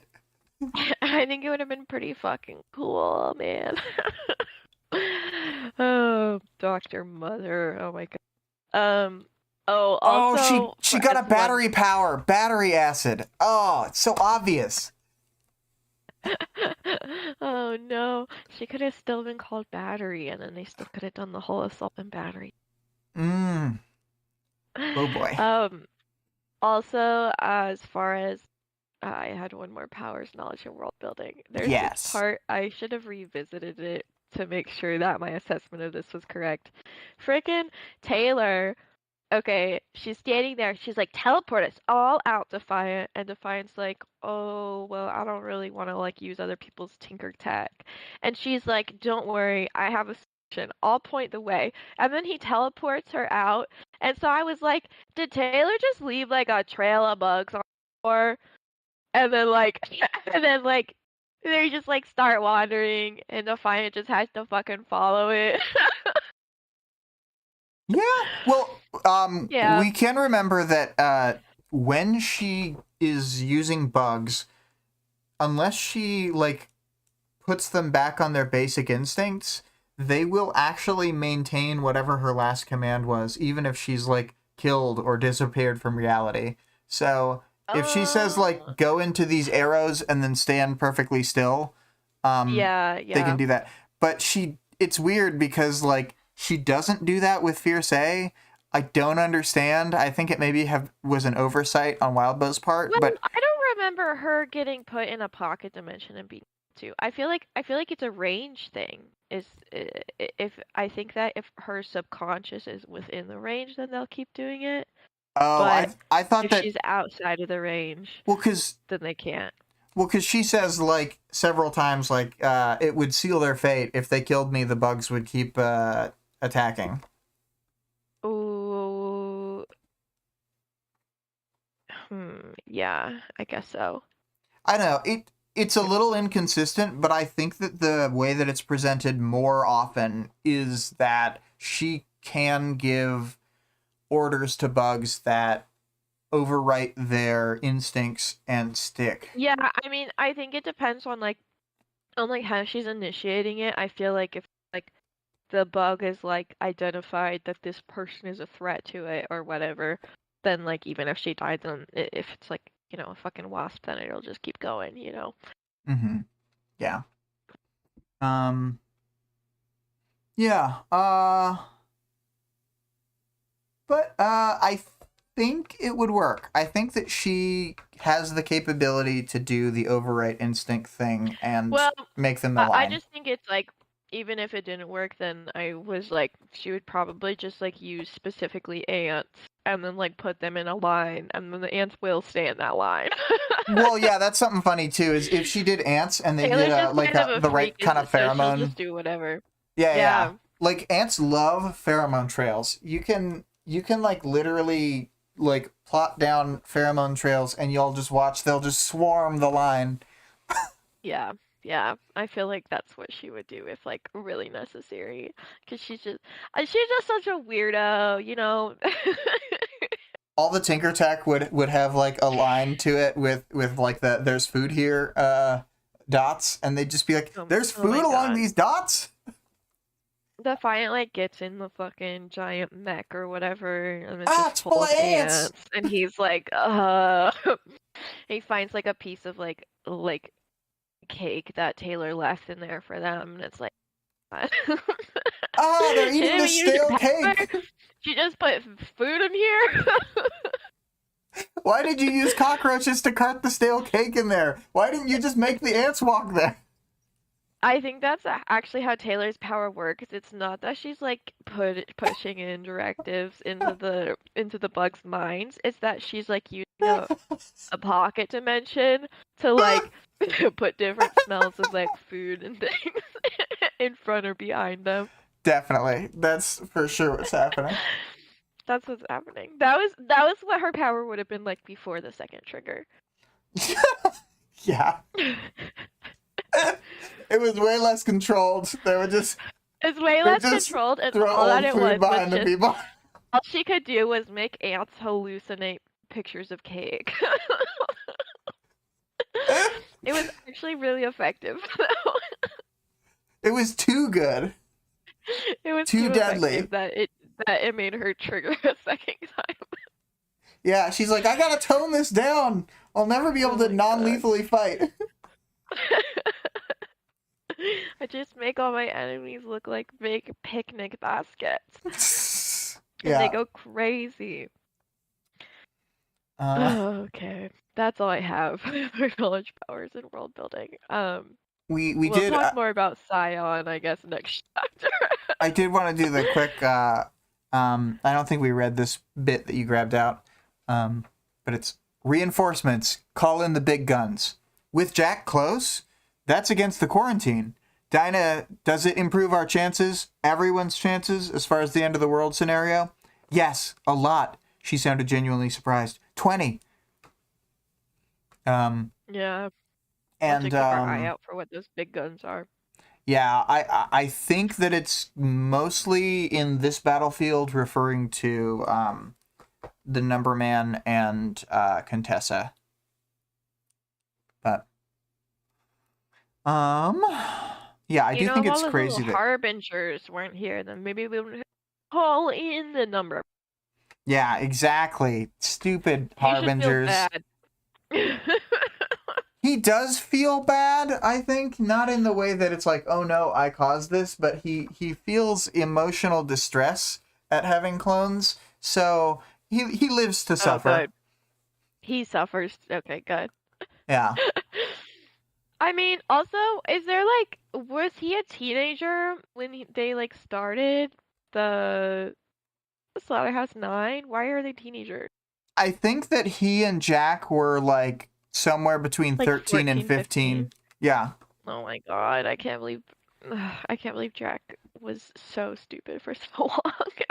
They were little child soldiers, and the reason he agreed to call himself the Number Man was as basically a nod to Jack, and to be like, look man, you're the worst. I'll do a stupid name. it's the Wizard People Dear Reader thing. It's like, he was an evil bastard, but I loved him. Yeah. They were the best homies that ever were. Jack is just such an idiot.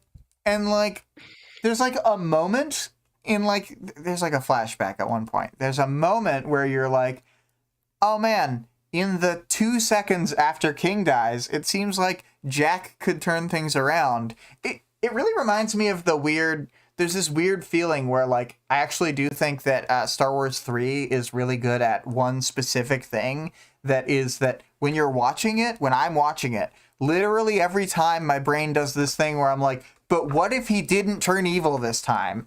Because it feels so close, so inches away.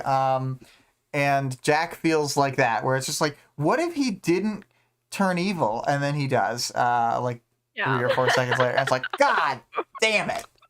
God damn it. You were so close.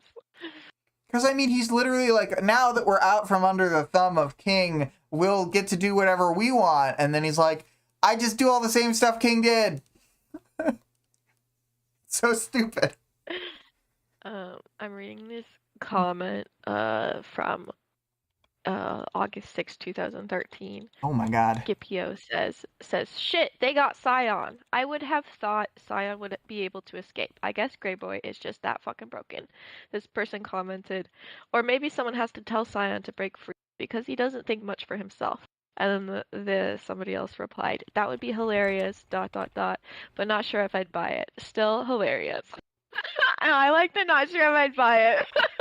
I love this, that they're all saying this day of, and then the next day or whatever, that other chapter comes out. Yeah. It's so good. Oh boy. Scion. He'll figure it out. It's okay. Scion or Psy-Op? Makes you think. Okay, well, we can be done with powers, knowledge, and world building for now. I really do think one of the strengths of this chapter that we're talking about is the fact that we're gonna get a second crack at a lot of this stuff, and get to talk about it again. Let's put on. The next chapter will just build off of all of this. So. Yeah. We'll put on this OJ and coffee picture for the time we're talking about this. So the audience participation question was, what are the pros and cons of masked versus unmasked capes? And while we don't have any answers, we did want to talk about it. Yeah. So do you want to go first as the question thinker? Well, I suppose I feel like CO's assessment of like, oh, maybe we would like have less like we weren't like actually like putting masks on, like literally like putting masks on, you know what I mean? Masks on And masks. I think he's like a little bit right, but also I just feel like the weird bad energy would just like go to a different element of capedom. You know what I mean? Like I don't think the masks necessarily actually the problem when it comes to the like emotional issues that capes have. I mean, problem is actually the emotional issues and also the fact that they have powers. But yeah, I don't know. I feel like it would just kind of leak in a different direction, you know what I mean? But I do agree with like the whole like new wave concept of like accountability and being I and being like a fully formed person. yeah, I was gonna say like the new wave thing, like the reason the reason it sort of doesn't work for most people is because like they if their identity is just public, if they're known, then like their family's identity is theoretically also known. And Mhm. like the whole thing where they were being like, well, New Wave can mitigate that because we all have powers, so we can all fight or whatever. Right. Like there's very much an element of Victoria talking about her past, saying like, I didn't ask for this. I didn't ask to be publicly known as a superhero as a child. Like when I didn't even have Yeah. powers. Like this basically like ruined my life. She's like super conflicted because she has always wanted to be included in her family for like the Cape stuff, but Mhm. she's also just had this like really warped childhood where she was constantly in the spotlight, never enough, always Yeah, worrying it's about her very much parents. yeah, it really reminds me of I guess of like child internet stars, family vloggers stuff. I was Like gonna say it reminds me of like LeBron and Bronny. Like Bronny mhm. is never ever ever gonna be as good as LeBron, and they play on the same team, and that has got to fucking suck for Bronny. Like Yeah.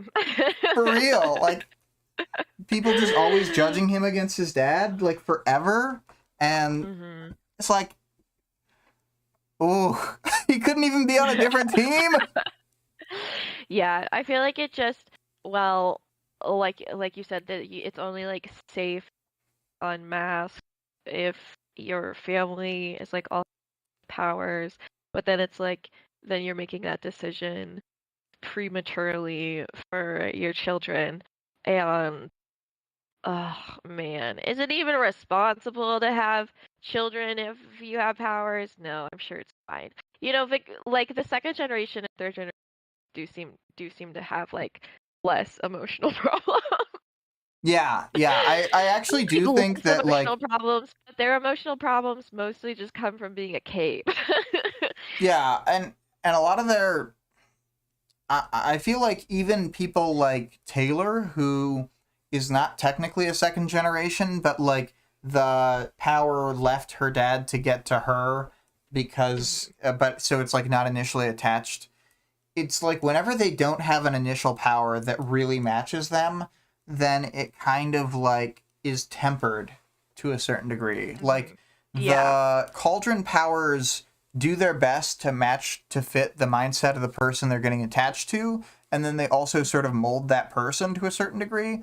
But cauldron capes really can, I think, just have it together more easily than the Yeah. natural capes Yeah. and second generation as They just well. don't have the traumatic history and also the thing that's very important, which is to have like no other option. Um, like most of the cauldron capes and then also like second generation capes like are able to still have like good like emotional support in their lives and also have their powers. Yeah, I mean, there's occasionally like Theo doesn't get powers, but I Like, feel like he would have triggered like on his own timeline. right, but um, I mean, even so, like, to most parahumans, like, regardless, get their powers as teenagers, and he mhm. was seemingly passing through his teenage years and not getting it, even though most second generation capes get the powers earlier. Um, Yeah. and I think it's because they're sort of like warped by their parents for a long time, and he never really like aligned with Kaiser. Um, and again, that's why his power I think is so like different and altered from that Mhm. power. Yeah. Um, but I don't know. I don't know. And going back to the It would mask. have been Oh, sorry. Go on. it would have been interesting if he had gotten a power bud from Caden. Um Yeah. and like Yeah. if that was like his more primary power and then like he just had like a secondary effect from Kaiser because Yeah. he did like attach more emotionally to Caden, but I don't think that they don't have similar things going on either. Mm-hmm. Um, I think one of the most interesting things like that to me, and I don't know if it was meant to be have much of a statement or like how it was meant to be taken, but the fact that Aisha didn't get her power from Gru, the fact that her Mhm. power is like Taylor's power, it jumped from her dad to her, just Mhm. like Taylor's power jumped from Danny to her. Um, like I don't know why I find that so interesting, but it's like fascinating to me that Yeah, Brian and I Aisha think have it's different just powers. yeah, and I think it's because it seems like they're like related at first, but then they're like kind of like trigger events and stuff are so different, and like I mean, Gru's trigger event is sus to begin with. Yeah, Um, like the only thing that we know for sure is that Wildbow has said that he was lying about his trigger event and that he had thought mhm. like had a specific idea in mind of what the real event was, even if he never wrote it down. Yeah. Hmm. So I think it actually don't hold me to this, but I think there might actually be like a very brief write up that he did of like the real thing. I just don't know where you would find such a thing. Oh, huh. But I've We'll have to definitely heard turn to the Reddit. yeah, I've definitely heard the thing before where uh he had a specific idea, like rather than just a nebulous Gru was lying. Yeah, yeah. My assumption was always that it was like that it was kind of similar, but that he had like lost the fight and gotten the shit beat out of him rather than like beat the shit out of the guy. Yeah, yeah, And like that I would it believe was like that. this like failed protection sort of thing. Or even like worse that like the guy had like hurt Aisha or whatever when he like tried to step in. And it was like, "Oh my God," like, I mean in a similar way to just the way that he is in that his second trigger event is like totally helpless and like brutalized in the corner while something bad is happening in front of him. I felt like that had to be like a similar type of situation. Mm-hmm. Yeah, I agree. It seems like pretty likely that is in line with how the trigger events work and stuff. So, Hmm. um, uh, oh yeah, yeah. Back to the question: masked versus unmasked. My sort of remaining thoughts on this are that the masks are like while he may see it as like a we this is bad for communication and stuff. I Hmm. think that most capes are wearing a metaphorical, non-physical mask anyway, and so it wouldn't change Yeah, that much. exactly. It would just come out in different ways or whatever. Just it's And just that the physical mask is like an addition. yeah, yeah, and while it makes it harder for normal people to like talk to them, the practicality of having like not just for identity protection, but like for say not having your face get slashed up, the practicality of Hmm. having like a good working mask is like so obvious. Yeah. Um, man, in this chapter, Golem is like, because I call his mask a mask, but he says that they had wanted him to wear a mask and that his face was too wide. And that they had to make him like this metal. And it's like, what does that mean? I I wonder if he meant like a little like eyeball mask, like just the ones that like go over your, around your what are they called, the domino mask. Yeah, like in your picture here, Grace has a domino mask on. Yeah, yeah. He might have meant that, but I think what he meant might have also been referring to like the traditional sized like mask that Regent wears, like a Venetian Yeah, mask. like a little plastic mask or something. Yeah. But I don't know. It seems like only logical to have a full face covering thing that like I would expect him to be basically like helmeted in like heavy materials. Yeah, that's probably what I would do. I mean, I don't know. It's hard because, like, I mean, I think Taylor says this later. Sometimes your vanity gets in the way because it's like a lot of capes, like, yeah, they want to protect themselves or whatever, but also they're like depicting a very specific image that's like important to depict in the way that they're gonna do it. Yeah. It makes me think for Um, like I just thought for a second of like Stonewall. I think his costume is basically like it looks intimidating because it is literally like this giant stone armor, but it's a little derpy in the way that like Juggernaut has like a derpy costume. Um Oh man, the derpiest costume of all is that big hedgehog, Kidwin. oh yeah, Kid Win. And he What a and he noob. is like and like the big like fully covered costume. It's the smartest way. But you look like a nerd, dude. You look like Mhm. a giant hedgehog. Yeah, and Taylor thinks, "Wow, no thank you. I like the shooting and destruction, but look better." Yeah, make it chic. She's like, I figured out how to have hair and a cape and also a backpack that has wings on it at the same time. And if I can do it, you can do it. Yeah. I just imagine every time she looks over at Kidwin, she yells, "Get it together!" Get it together. Um, she calls up the Brockton Bay wards. She's talking to them normally. Then Kidwin walks on the screen and she stops what she's doing. She Yeah. goes like full Gordon Ramsay every time Kidwin walks into the room. It's like, what are you? An idiot sandwich. Um. Oh boy.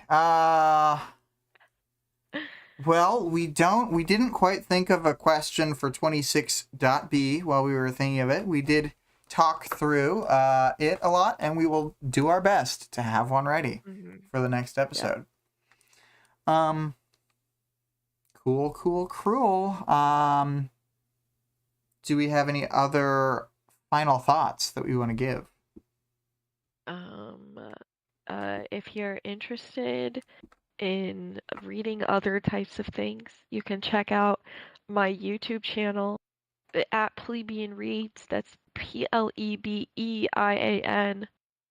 I read all kinds of things. I put out a video yesterday about spooky things. Oh, and Plebeian Reads is one word for the channel. Yes, Plebeian Reads one word. Yes, I've seen said video. I like all your videos, and you know what? They'll get to see your new hair. Yeah, I have a new haircut. It'll be like a fun surprise. Yeah. Okay. Well, I'm gonna start the moaning, screaming music real quick and read some spooky links. So, the music that you can hear now that has been used for this arc is dark ambient music, Asylum 01. by CO.AG Music.